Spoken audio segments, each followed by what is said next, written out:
Good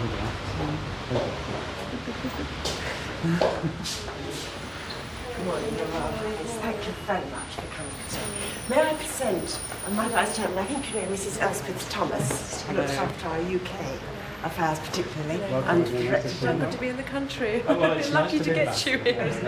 And we thought we'd just September this year, the Princess of Wales attends a private briefing with the chairman and senior officials of the British Red Cross. Over 27 million. So not the general public aware of how much has gone into this appeal? I think so. Yes. For months, she has been secretly preparing to take the new, more active role with the Red Cross announced this week. Your badge is on. Excuse me, when was that last on? Our cameras were present to record this, the latest and boldest step in the princess's search for a more fulfilling public role and a happier private life. We followed the scandals and the controversies of Diana's turbulent year off. But we have also recorded a hidden story, the story of Diana's determination to use the bitter lessons of the past to fashion a new future as a princess, a mother, and a woman.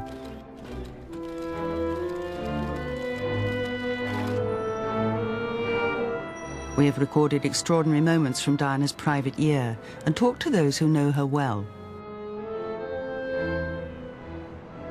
She's very caring, very warm person. Nothing like what you expect. I think she's actually someone who thrives in a crisis, and my God, she's had more crises than most people have had hot dinners. And we hear the inside story from the secret source behind Andrew Morton's 2 books. Now she's having to do a crash course in learning how to develop like most people would in their late teens and early 20s. She has said many times, at least let me learn. The issue confronting the Princess of Wales at the moment is that she's faced the demons inside Buckingham Palace. She's faced the demons inside her marriage. Over the last couple of years, she's trying to face the demons within. And that's the challenge that she faces, not just as a princess, but as a woman.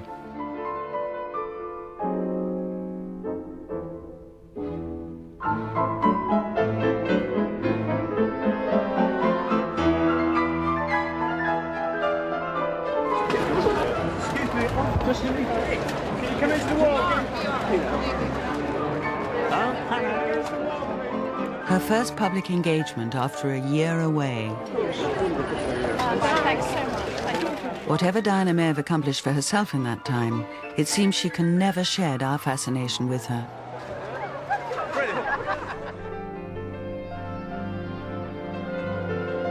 Diana is still technically our next queen. An anonymous benefactor wants her recorded for posterity at this stage in her life. Like the new Diana, the portrait has yet to be unveiled. Well, that was what we were looking for. I'm a little bit worried about the highlights in the hair if you look in the transparency. Andrew Morton's 2 books on Diana have proved him to be the most informed and authoritative reporter of the princess's life. Fine, doesn't it, than the jacket cover? His first book, Diana, Her True Story, became a landmark because he was able to name friends of the princess, like James Gilby, as his sources. But Morton has never named his most vital source, a close confidant of the princess for many years. What people don't appreciate is that for Diana, Her True Story, one of my most crucial sources, my deep throat, was someone who spoke to me consistently off the record. That person was with Diana during her most turbulent years inside the royal family. That person has stayed with Diana. That person has also helped me for Diana, Her New Life. The source agreed to speak to us to help us understand Diana's priorities and concerns today. But fearful of the publicity that would follow, the source asked us to conceal their identity. We conducted a series of interviews off-camera, reconstructed for this programme using an actress. We're out of what she used to call the dark ages. Things are a lot more optimistic now. She said recently, watch this space. They haven't seen anything yet. But the last couple of years have been very difficult for her. But I think now she feels she's beginning to learn from her past. The young woman who walked down the aisle of St. Paul's Cathedral 13 years ago already knew that the fairy tale romance was not what it seemed to the world. Oh, I've asked her that. What was the worst moment in your life? She answered without hesitation, walking down the aisle. One morning, out of the blue, the phone rang, and I just picked it up in the hall, and this voice said, "Hello, is that Penny Thornton?" And I said, "Yes, speaking." And she said, "Oh, this is the Princess of Wales." Just 5 years after her marriage had begun, Princess Diana contacted astrologer Penny Thornton in despair. And I explained that much as I'd love to do a chart, I couldn't actually do it there and then because I was so involved with deadlines and everything, and I would do it at some point. And then suddenly there was this pause, and she said, "Well, I would like to have my chart done whenever you can." And I said, "Of course." And she said, "I just need to know if there's light at the end of the tunnel." What Diana told her astonished Thornton, who remained the princess's astrologer until 1992. Charles had made his real feelings known to her even before the wedding. Charles had categorically stated to her that he didn't love her. She knew full well as she walked down the aisle that the man she loved did not love her. With hindsight, it seems he may have told us too. And I'm amazed that she's been brave enough to take me on. And I suppose in love. Of course. Whatever in love means. Here's a woman who admired the institution of monarchy. She felt that it was an institution that stood for stability, for certain values of honour and chivalry. She had a husband that she believed in, that she loved and was besotted with. So she's been doubly betrayed, betrayed by the institution and betrayed by the man that she once loved. She knew that Charles and Camilla were seeing each other at Highgrove, and indeed that it was a full-on relationship. Camilla Parker Bowles often acted as mistress of the house, organising and managing dinner parties. Well, she was there frequently. She nursed his arm there. Charles saw no reason for denying what was going on because it was being so well supported. It was so much so that he believed that what he was doing was part of the accepted pattern, that there was nothing wrong with it. 30 seconds, Gradually, I think she realised she was being taken for a ride. All the time that she was out at functions, he was out playing polo or with Camilla. She often said, "What could I do?" Well, the husband she couldn't move, the staff were supporting the relationship. Who could she turn to? The Queen knew about the relationship as well. But it didn't matter how much she complained. Everybody knew what was going on, but nobody was going to do anything to change it. So very sincerely. Diana was shaken that the royal system chose pretense over the truth. But when she allowed her friends to speak out about her unhappiness, she found she was the one in the dock.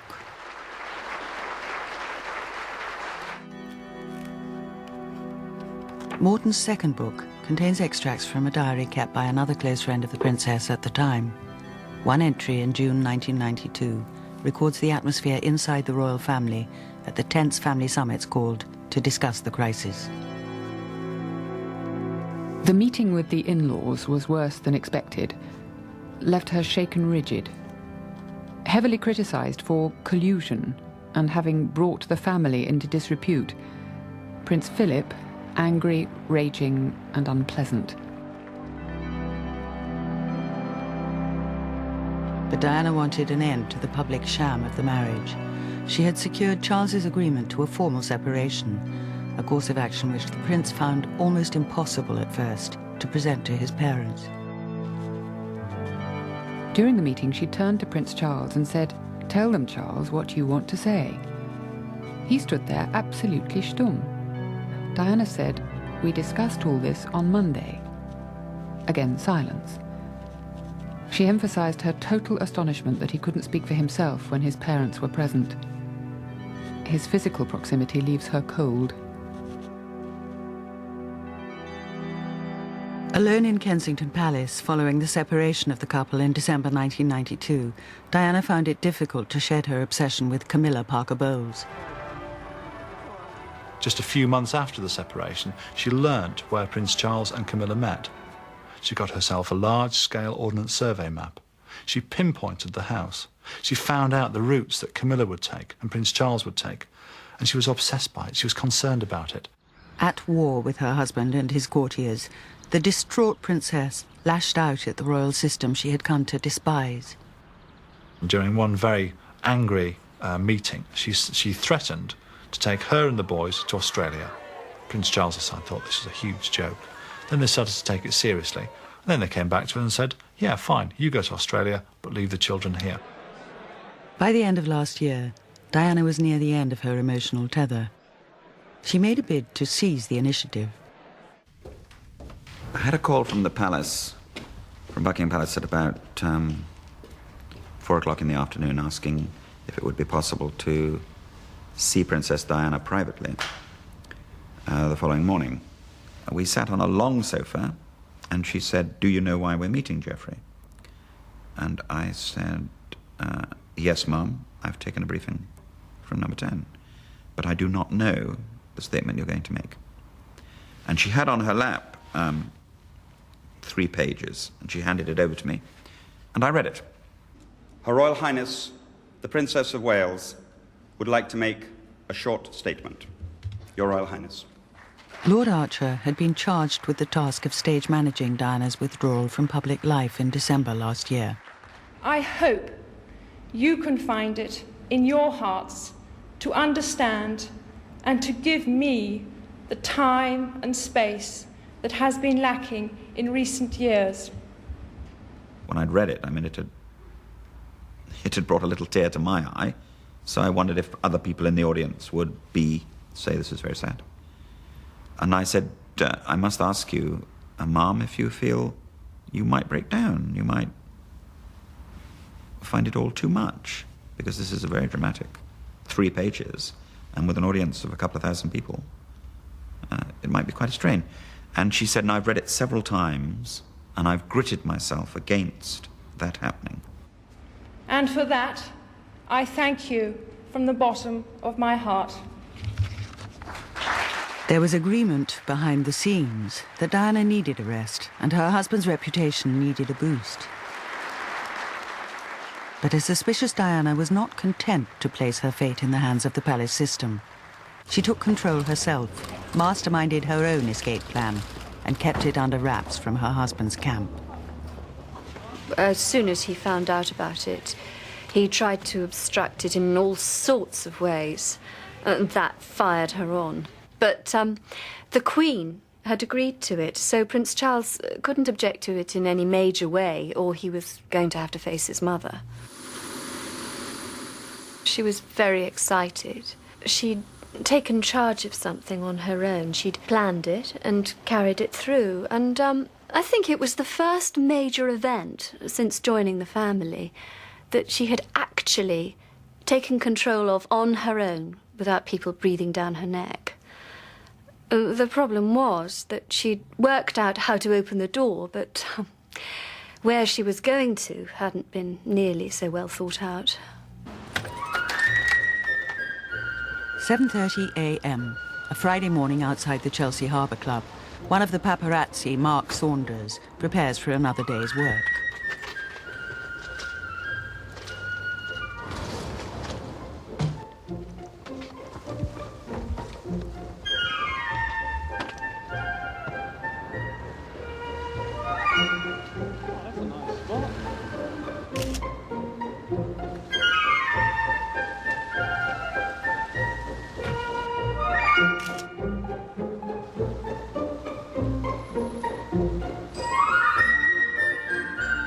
She knows that as long as she keeps the back of her head to the camera, then you will not get a shot that anyone would be interested in seeing. But having said that, she is in an impossible position, because it's all very well when there's just me here with one camera, but when there's 10 cameras, all at different positions, different locations, she can't win. An hour later, there's another photographer on the scene. They prepare for Diana to leave the club.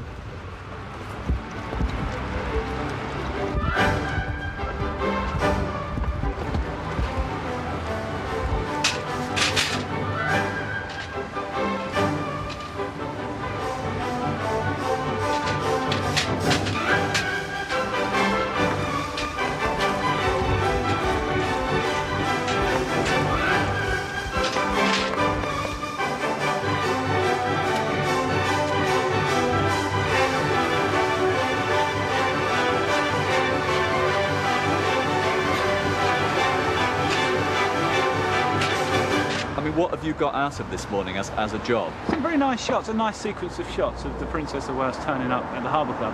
Same as yesterday and Wednesday and Monday and last Sunday, but it's today's shot. Is that the point? That's the point, yeah. It's today's shot. It's a shot today of the Princess of Wales here today. If news desks or magazines around the world want a picture of the Princess of Wales today, it's there, it's in the can. Hello. No, I see the blue-eyed blonde at the Harbour Club this morning, so I'm just checking out another picture on her bottom, to be honest. I think in some respects she was slightly naive. When she stepped down in December, she thought, right, that's it. All the boys with the cameras would pack up and go home and find someone else. Well, of course they didn't. There is a residual interest in Diana which goes on and on. The kind of interest that Jackie Onassis had to put up with for many, many years.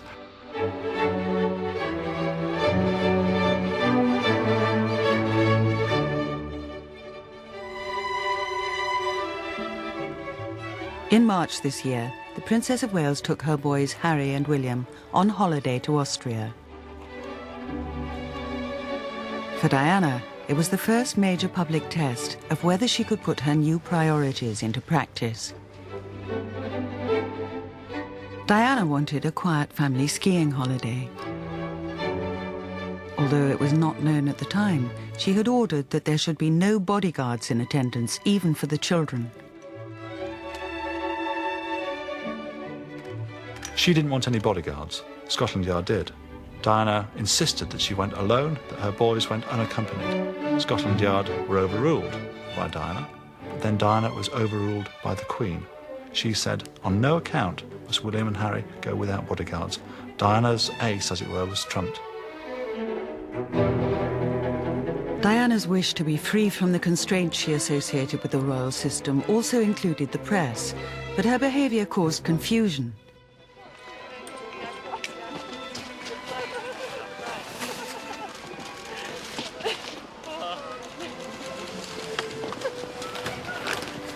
Well, I mean, there is an endless fascination with the Princess of Wales, and somehow now that she's separated from Prince Charles... At times, she flirted with journalists and photographers. At times, she objected to their presence on the slopes. She skied right up in front of a French photographer, laid down in the snow in front of him and said, hey, is that too close for you? And he had a 500mm lens. Lawrence, I promise you, go and ask Mike Lawn. The confusion which resulted provoked more tension with the palace machine as the Queen's deputy press secretary was left to fend off an angry press corps. Diana frequently took control of press relations herself. She was at lunch and there was photographers outside, and she came out of lunch and came across and basically said, these lenses are very daunting for the children and could we please leave her alone? It was at that point where I said, you can't go from being the world's most photographed woman to not being photographed at all. And she said, I understand that. But she said, when I'm with the children, it really frightens them and she doesn't want to. Lech exposed Diana's naivety in expecting the media interest in her to come to a sudden end. Instead, she came under fire for courting the limelight she apparently wanted to escape. The months ahead were to raise many more questions about her state of mind and even her choice of men. The Lujod tennis ranch near Malaga in southern Spain. Sorry, Jenny. Sorry. Hairdresser George Guy has a salon at the ranch. One day last May, he found himself helping a stranded princess and her friends whose travel plans had gone wrong. I told them to get into my car as I'd take them down to where I believed that they needed to go and pile their baggage in my car. Princess Diana got in the car, sat on a load of cookery books and cat food. I'd had a particularly difficult week and I was in my prayer time. I'd prayed for a little bit of light relief and I didn't think that God would send me the Princess of Wales. As often, Diana was drawn to the suffering of others. I told her that I'd lost all this money, that I had nowhere to live for 3 years, that I'd got mega personal problems with a boyfriend who I'd been with for 22 years. And she was understanding and caring. One of Diana's friends later told George that the princess could not stop talking about him throughout their stay. Moved by his problems, she had made a pointed remark to George about her own. After we'd got to the hotel and we talked about this, we'd stayed in the car. And it was a very emotional thing. She reached over, she put a hand on my shoulder, and she said, "But at least you're free." Meanwhile, Spanish paparazzi were soon on the scene. Diana's legendary ability to spot photographers at 100 yards did not fail her, but perhaps her common sense did. Disaster struck for the princess when she was allegedly snapped topless.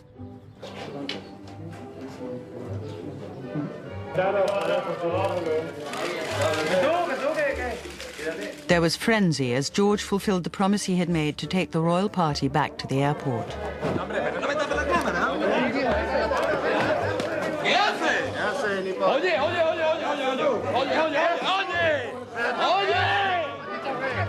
The possible existence of topless photographs of the Princess of Wales had turned a weekend break into a media sensation.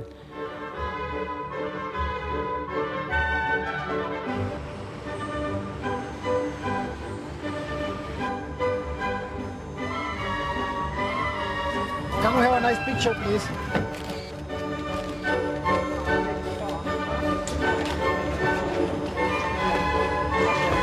Upstairs. The Unveiling, George. Ma'am, do you... Please,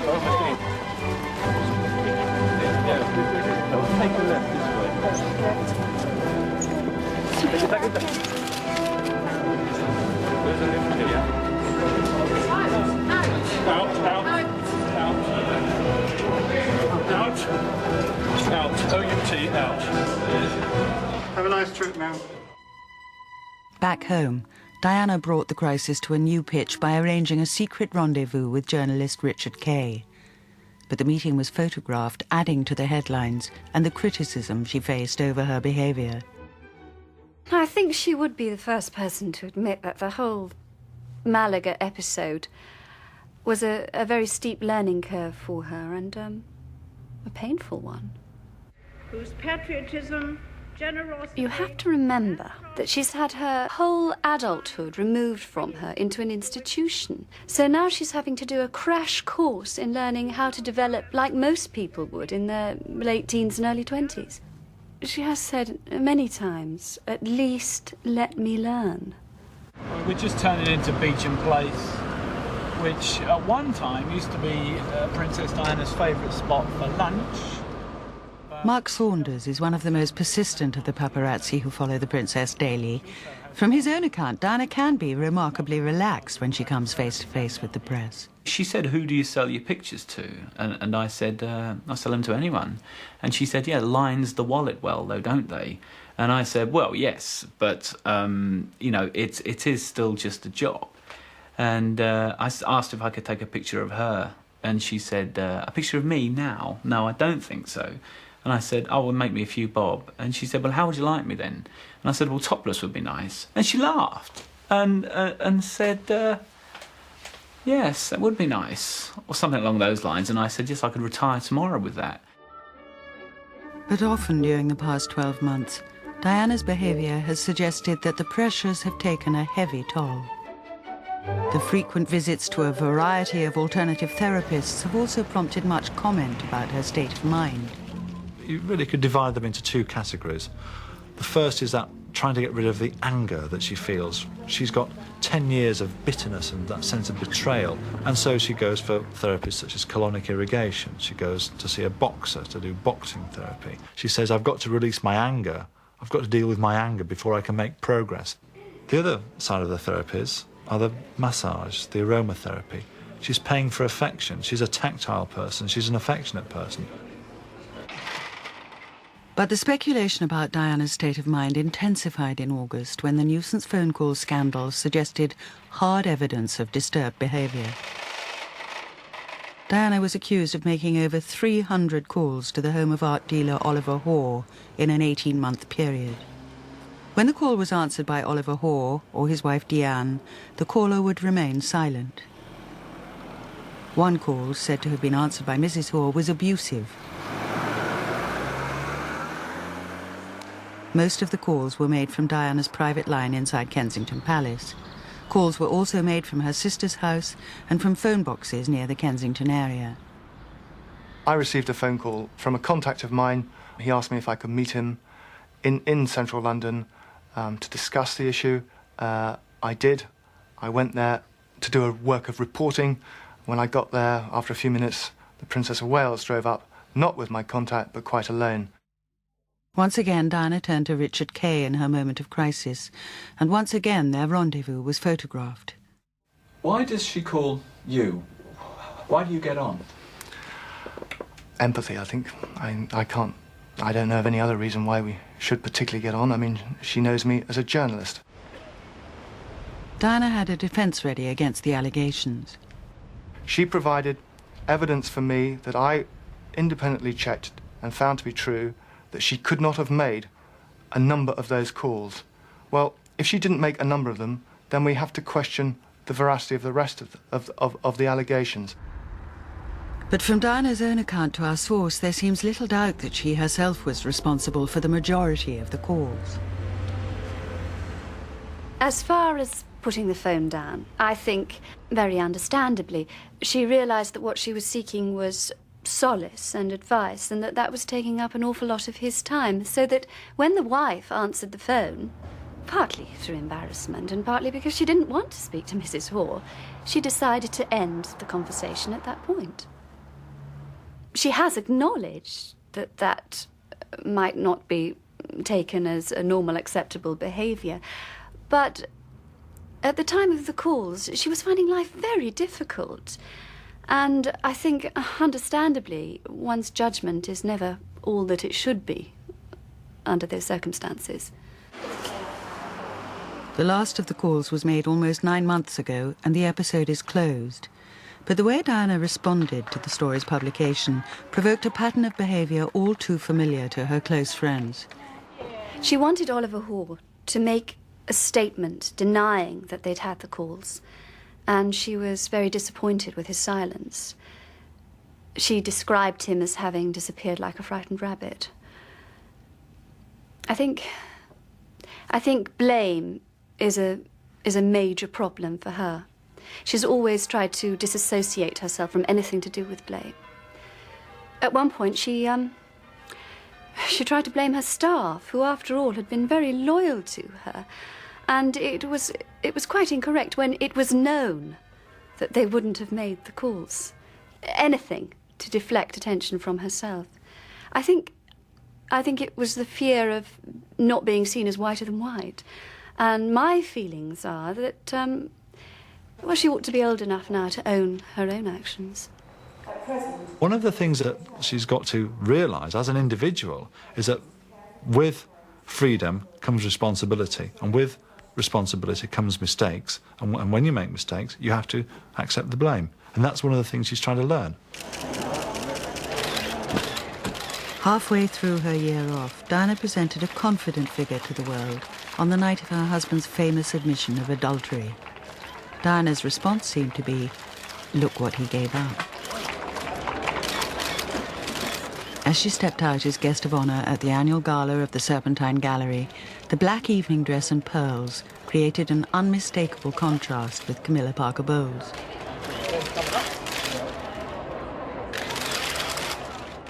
She was very relaxed, very funny, had liked some of the exhibits very much, had thought others awful, in other words, was just like myself or any other human being. And she was looking terrific. She was in excellent form.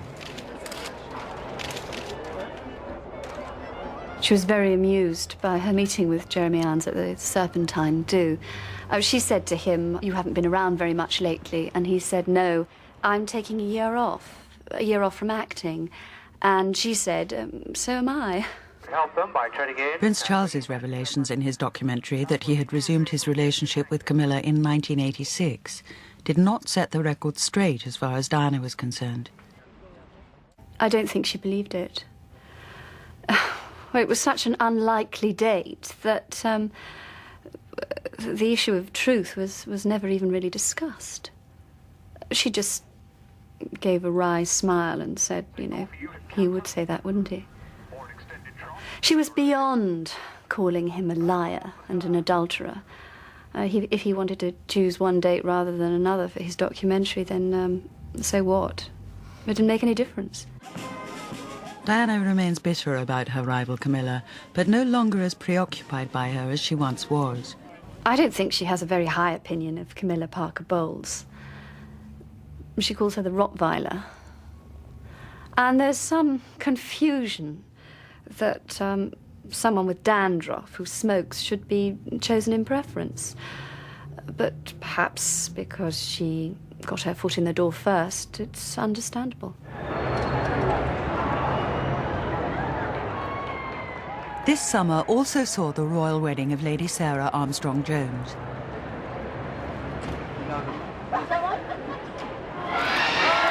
A fortnight before their own 13th wedding anniversary, it was the first occasion this year attended by both Princess Diana and her husband. Any hopes there might have been of a reconciliation between the couple seem remote, given the state of relations between them today. I see. Quite clearly they don't get along. They haven't got along for a very long time, and they clearly don't even like each other much anymore. The question of divorce is high on the agenda. For Diana, it could be a crucial step in building a new life. But the issue also has deep constitutional implications. If the Queen died tomorrow, Prince Charles would automatically become king, and he would become king the moment she died. Princess Diana, assuming there had been no divorce, she would automatically have the title of Queen Consort. Nothing could stop that. The spectre of a separated Charles and Diana as king and queen together on the throne would leave the monarchy open to ridicule. It is, of course, usual, and always has been customary, for coronation to apply both to the new king and his queen consort. But it would be very difficult to imagine that happening in a case where they were separated. It would look ridiculous and absurd and divisive, and it's hard to imagine it occurring. A divorce would deeply distress the Queen Mother, and no action on the subject is expected in her lifetime. It is, however, a pressing issue and a major source of tension between Charles and Diana. Going back to last year, there was a curious conversation when Charles phoned up and asked her had she made a decision about the word. And she said, "What word is that?" And he said, "The D word." And she said, "What D word?" And he said, "Divorce," almost in a whisper. See, the princess has always felt that everyone is waiting for her to make the decision when she feels that it should be him who makes it. She has no need to be divorced. He possibly has. And of course it would be a lot easier for those in the palace organisation if she were the one to make the decision, because then they could blame her for it and she could be the Black Lady again. But unless somebody walks into her life and she feels she wants to free herself to remarry, she's no need to be divorced. If she were to divorce, Diana would be one of the world's most eligible women. She's not blind to the attractions of men, and over the years has had a number of male friends and confidants. In October this year, she was accused of adultery herself in a book which claimed that she had had an affair with ex-Guards Captain James Hewitt. There was a sexual chemistry between them. She has a strong romantic streak, and here was a soldier, looked good in uniform, well-groomed, easygoing. Well, she was attracted to him. He fulfilled a romantic dream in her life when she was at a very low ebb. This is the only film of James Hewitt to date, ironically opposing Prince Charles on the polo field.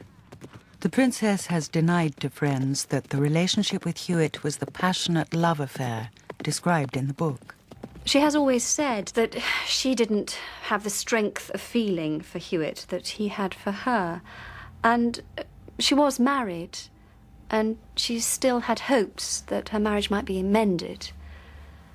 He actually came to lunch about a month ago, in September, and Diana said how nervous he was when she asked him about the book directly.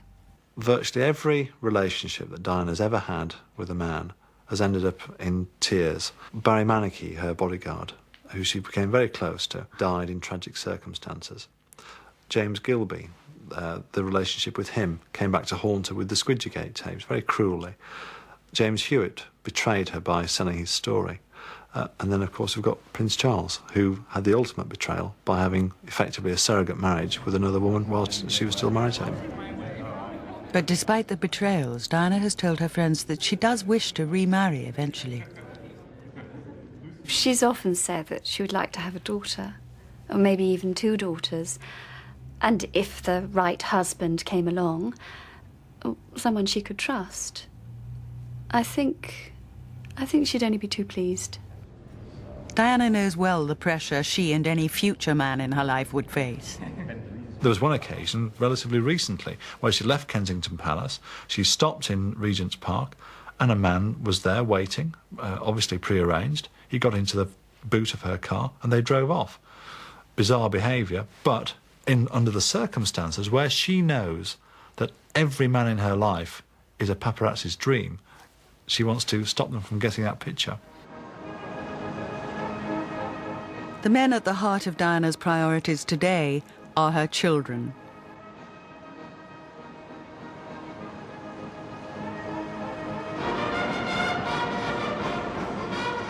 Last July, Diana took the boys to the royal tournament.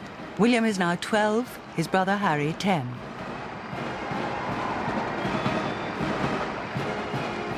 Since the separation, Diana has had less time with the boys than she has been used to, as access to the children is now formally divided between the 2 parents. Well, it's done in a rather cold, arithmetic way. Charles and Diana go through their respective diaries with each other at the beginning of the year, and they have the boys' diaries too. They know when the holidays, the half-terms, the weekends out are, and they simply divide it up. It is then committed to writing through the princess's solicitor and Charles's lawyers. And it has worked extremely fairly. This year, so far, each parent has had the boys precisely 69 days each. The weekend outs and the holidays and half-terms, it's fine, it's sort of set in stone. But there are occasions when Charles and Diana both want to see their children, understandably. A case in point was on July the 1st. The Prince decided he'd like William to accompany him to Carnarvon, where he was marking his 25th anniversary as Prince of Wales. When Prince Charles's staff phoned the school, they were told that the princess had already arranged to have the boys that weekend to celebrate her birthday.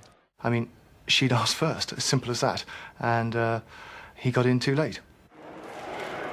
The Princess of Wales jealously guards her role as the boy's mother and is sensitive to any attempt to limit her influence. The appointment of 28-year-old Tiggy Leg Burke to take the place of their usual nanny when the boys are with Charles was seen by Diana as an attempt to create a surrogate mother for the boys. Oh, she's very angry about the way Tiggy Leg Burke has been quietly introduced. Well, not so quietly. Rather overconfidently pushing her way in on the boys, as though she had some divine right to steer their lives.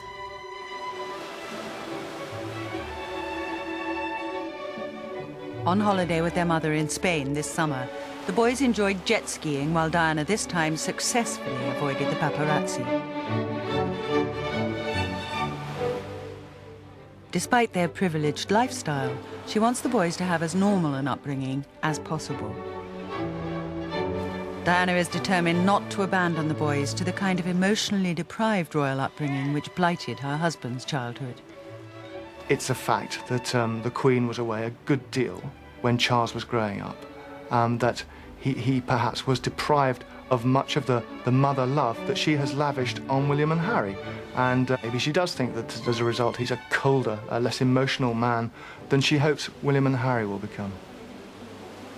Diana also has her own strong views about how the boys should be prepared for their royal role in a modern society.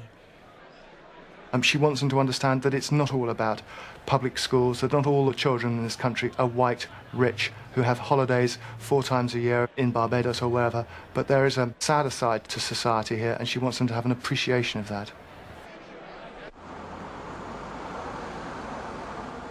Last June, she took the boys to visit an emergency night shelter for the homeless in the Vauxhall area of London. For Diana, the task of preparing her sons for their unique future is an urgent one. She believes that responsibility will fall on their shoulders early in life. We discussed the whole future of the monarchy. She knew I was edging around the fact that I wasn't too sure whether, Charles would make it as king. I wasn't sure, but I was sensitive and I didn't want to come out with such a bold statement. I remember she took a photograph of Charles and said, oh, it's all right, it's all right. I've known he'll never be king and I'll never be queen. So there was always an awareness of the ultimate destiny. Diana believes it is her son William who will be the next king. That's a major part of William's life, and another reason that she realises her responsibility as his mother. I don't know if she's told William, but she often says that William once said to Harry, "It's all right for you, Harry. You can be a fireman if you want to." Just as Diana has recognised the role she wants to play as the boy's mother, she has also taken charge of reshaping her own role.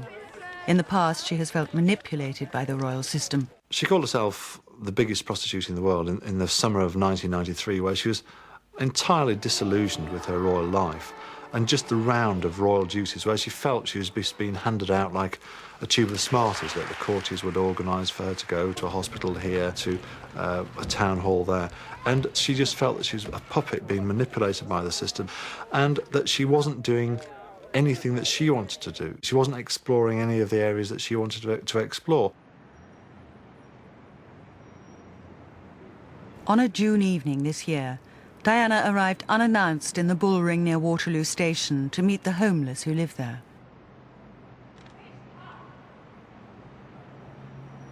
She asked a young woman to show her round.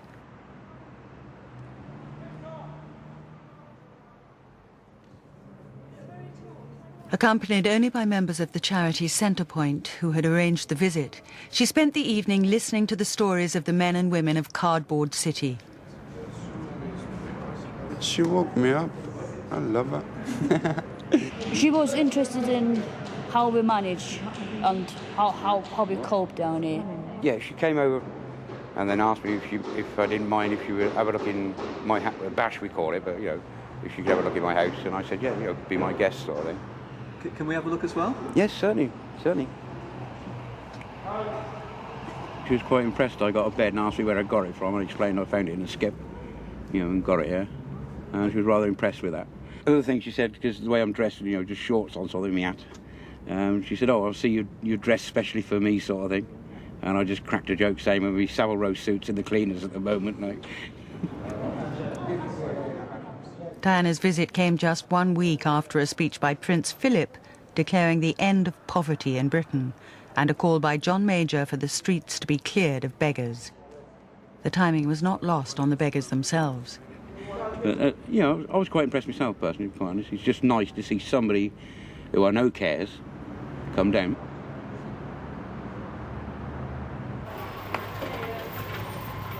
Diana is patron of 69 charities. It has become increasingly clear to her friends that she wants to exchange the role of glitzy figurehead for a more fulfilling involvement with fewer organisations. For 12 months, Diana has been working quietly out of the headlines, putting her plan into action. This year, she has made several private visits to her favourite charities, including the Women's Refuge Centre in West London. She has an ability to validate people. She has a quality of empathy and shows people that she understands their feelings and their experiences. She's very caring, very warm person. Nothing like what you expect The minute he'd be hitting you, the next minute he'd be crying. Yes. And then you'd have to be the mother. Yeah. Yes. Having been the abused wife beforehand. Yeah. Remember that? I'm saying that. It's ignorance. Last year, Diana helped convene a therapy session at the refuge. It was so interesting. So when I came here last time, we did a group session, and you asked all the ladies to name something positive they'd done in the week. Yes. And it was quite a stumbling block for some of us. Yes. Because people had to really think. If you asked them what the negative aspects of the week had been, you would have been flooded. But because it was positive, we all had to really think hard. Do you remember? The skills which Diana brings to encounters like these impress charity professionals and clients. I mean, for the first few minutes she was there, she was Princess Diana, and then after that she was there sitting with Sandra, and everybody was discussing and talking about their feelings and expressing, some actually breaking down, some crying, as normal women would do, having gone through such emotional crisis in their life. She doesn't leave you feeling as though you've been eclipsed by her. She leaves you feeling as though you are as important as she. But don't you think it's positive coming here and sharing something which has been hurting you for so long? Yeah. Do you think? Yeah, that is, yeah. We think that, don't we? Yes. We do. She's elbowed me on occasions and said, we women, we're the stronger sex. We have to stick together. Jokingly, of course, but I think through the groups and listening to the staff talk about the social attitudes to women and domestic violence, she's gaining a good understanding that women are disadvantaged in our society. So our keynote speaker is Her Royal Highness, the Princess of Wales. For decades, tranquilizers and sleeping pills and antidepressants have been given to generations of women. Diana's public acknowledgement of her own problems suggests that her charitable work is as therapeutic for her as for those she is trying to help. During her visit to the Wakefield Drug Project in May last year, Diana impressed members of a self-help tranquilizer group with her sympathy for their situation. She seemed to understand all about the withdrawal symptoms that we all had and everything. She sort of asked us, you know, like, do you have sleep problems or panic attacks and things like that? Yeah, she was very good. In fact, she gave me the impression that she'd already had probably the same trouble in her life, I thought. Didn't you? Mm. Seemed to know more than the average person knows about these things. Yes, she did, yes. What kind of things? Well, depression and anxiety. She mentioned those 2 points, didn't she not? Yeah, she did, yeah. She asked me what tablets I'd been on. She was very, very relaxed and very talkative, and, you know, same as Doreen says, she made herself at home. Yeah. Diana's empathy for victims of suffering is well known, but in the last year she has been pursuing a new goal, to put her experience and skills onto a more professional footing. International Federation of Red Cross and Red Crescent Societies with the Diana has taken on a demanding new role as patron of the 125th anniversary of the British Red Cross. She will be expected to help steer a crucial period in the life of the organisation. Relevance to the British Red Cross. The Red Cross enables the Princess to bring together many of the elements she now considers to be important in her working life. Diana has travelled to Geneva 3 times this year to attend meetings of a top-level international Red Cross committee. She is one of the 12 members charged with advising the Red Cross movement on how to respond to global problems. The president of the International Federation had 3 personal appointments to make, and he invited the Princess of Wales. He felt that she would bring a fresh viewpoint and a modern viewpoint because she had seen the work of the Red Cross both within Britain and on her visits overseas, and therefore had a very fresh and perhaps very independent view. Diana is to be as active abroad with the Red Cross as at home. Last year's visit to Nepal is to be followed early next year with an official tour to Japan. These developments underline her success this year in achieving change on her own terms.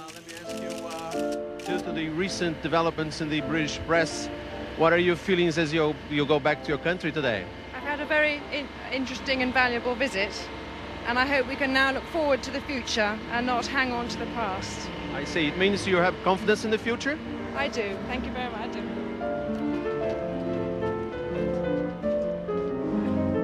The Mistress of Signals has made a rare statement in words about wanting to move on. She's back in the royal fold, but this time as a royal who can call her own shots. She's beginning to find a place for herself in the world, and perhaps a more fulfilled and contented life.